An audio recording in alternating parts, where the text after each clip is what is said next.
దానికి కొన్ని సంక్రమణ స్టేట్సే. ఇప్పుడు జమ్మూ కాశ్మీర్ అదేదో వాళ్ళు చేసినారు, కానీ అదర్వైజ్ 15 రాష్ట్రాల తర్వాత ఏర్పడ్డాయి. వాళ్ళు దాన్ని ఇప్పుడు యూనియన్ టెరిటరీ చేసింది కదా లద్దాఖ్ను. 15 అంటే ఒరిజినల్గా ఉన్నదానికంటే ఇంకో రాష్ట్రం ఎక్కువ కలిపి కొత్త రాష్ట్రాలు వచ్చినాయి. సో వాటికి ఒక పద్ధతి ఉంది. ఏ రాష్ట్రం ఏర్పడ్డప్పుడు దానికి ఏదేమి ఇవ్వాలి, హైకోర్టు ఎట్లా, పలాంది ఎట్లా అన్నీ దానికి ఒక చట్టం ఉంది.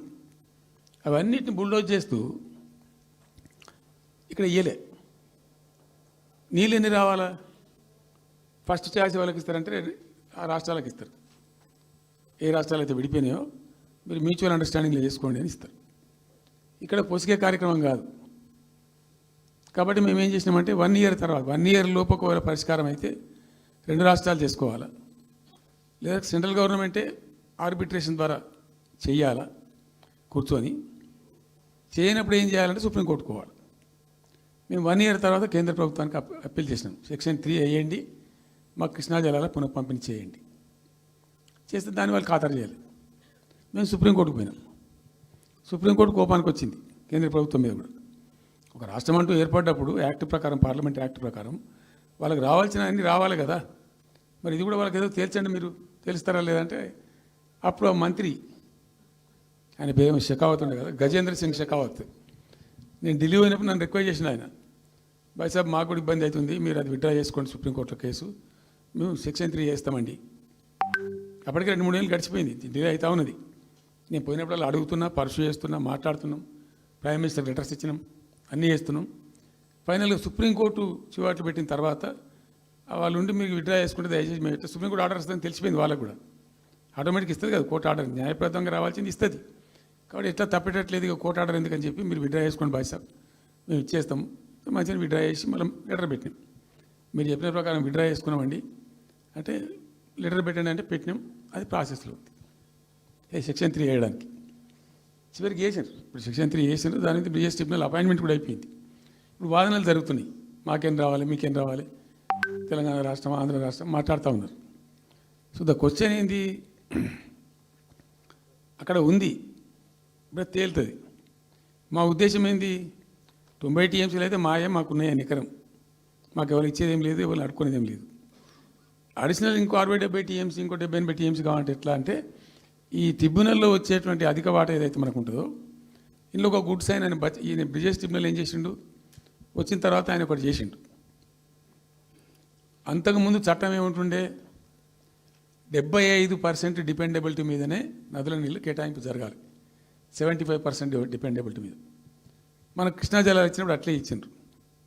ఈయన బ్రిజేష్ ట్రిబ్యునల్ వచ్చిన తర్వాత ఈయన ఏం చేసిండంటే 75% బోల్డ్ అండి, మంచి సర్ప్లస్ ఇయర్స్లో చాలా వర్షాలు పడుతున్నాయి, కావాల్సిన నీళ్ళు వస్తున్నాయి, అవి వేస్ట్ అవుతున్నాయి అనవసరంగా, అట్లెందుకు కేటాయింపులు చేసుకుందాం, 65% డిపెండబిలిటీ పెట్టుకుందాం అని చెప్పి పెట్టిండు.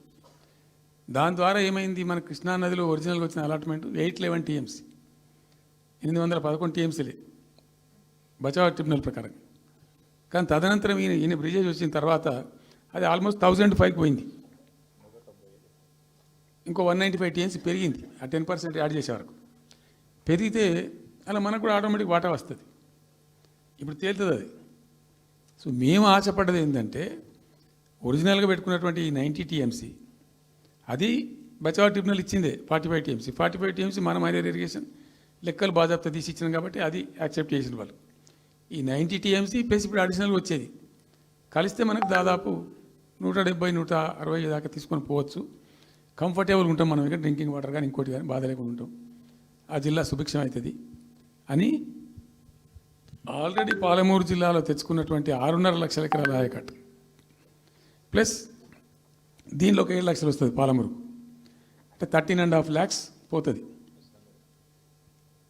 పాలమూరు జిల్లా కాడికి వస్తే నియోజకవర్గానికి 1,00,000 ఎకరాలు వారాలి.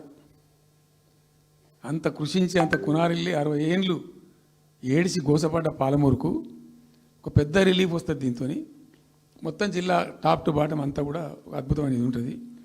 గ్రావిటీ వారేకాడికి గ్రావిటీ వారుతుంది, లిఫ్ట్ వారుతుంది, చాలా అద్భుతంగా ఉంటుంది అని చెప్పేసి.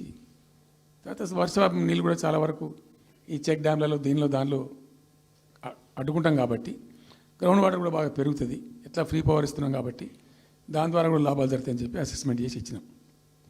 నిజంగా కూడా పాలమూరు ఒక టైంలో తెలంగాణ వచ్చిన తర్వాత 4-5 ఏళ్ళకి నేను పోతే ఎందుకో పోయినాం బస్సు యాత్ర చేస్తే చాలా అద్భుతంగా ఇక్కడికక్కడ వరికోత మిషన్లు కల్లాలు అంతకుముందు పాడుబడ్డ ఇల్లు కనిపించే పాలమూరులో నా కళ్ళతో నేనే చూసిన. ఇంకా ఇది అంతా కంప్లీట్ అయిపోతే ఈ అనుకున్న 15 లక్షల ఎకరాలకు నీళ్ళు వస్తే చాలా దివ్యంగా ఉంటుందని చాలా సంతోషపడుకుంటూ పోయినాం. సరే, ఇప్పుడు కేంద్ర ప్రభుత్వం కొత్తగా తాకీదు, అది ఎవరు చెప్పినారో తెలియదు. వాళ్ళు చెప్తున్నారు, ఇప్పుడు గవర్నమెంట్ ఉన్న వాళ్ళు చెప్తున్నారు. ఏంది, మీరు 90 టీఎంసీలు పెట్టుకున్నారు, పాత గవర్నమెంట్ పంపించింది. ఒకటి డిపిఆర్ తిప్పి పంపించిండ్రు, దాని మీద సడి లేదు, సప్పుడు లేదు, లులి లేదు, లూకాండం లేదు, తల ఊగుతున్నారు. ఎందుకు తల ఊగుతున్నారు? రాష్ట్ర ప్రయోజనాలు కాపాడడానికి లేకపోతే, రాష్ట్రానికి వచ్చిన నీళ్ళని కూడా కాపాడే స్థితి లేకపోతే ఇదేం దద్దమ్మ ప్రభుత్వం? ఇంత చేత కానీ ప్రభుత్వం ఉంటే ఎట్లా? నోరు లేని ప్రభుత్వం ఉంటే ఎట్లా? పెద్ద నోరు పెట్టుకొని పెద్ద గడబడి చేయాలి కదా. ఒక 10 టీఎంసీలు పోతేనే ఒక్కొక్క రాష్ట్రం ఎక్కడ దగ్గర పోయి కొట్లాడతారు. ఇవాళ మొత్తం డిపిఆర్ఏ పంపించి ప్రాజెక్ట్ని ఆగం చేసే పరిస్థితి వస్తే సప్పుడు లేదు ఒకటి. రెండవది, ఇప్పుడేం చేసిండ్రు, ఇరిగేషన్ మంత్రి లెటర్ రాసిండు. వాడు చెప్పిండా చెప్పలేదా భగవంతుని గారికి 45 టీఎంసీలు ఇవ్వండి మాకు అనుమతి అని చెప్పి.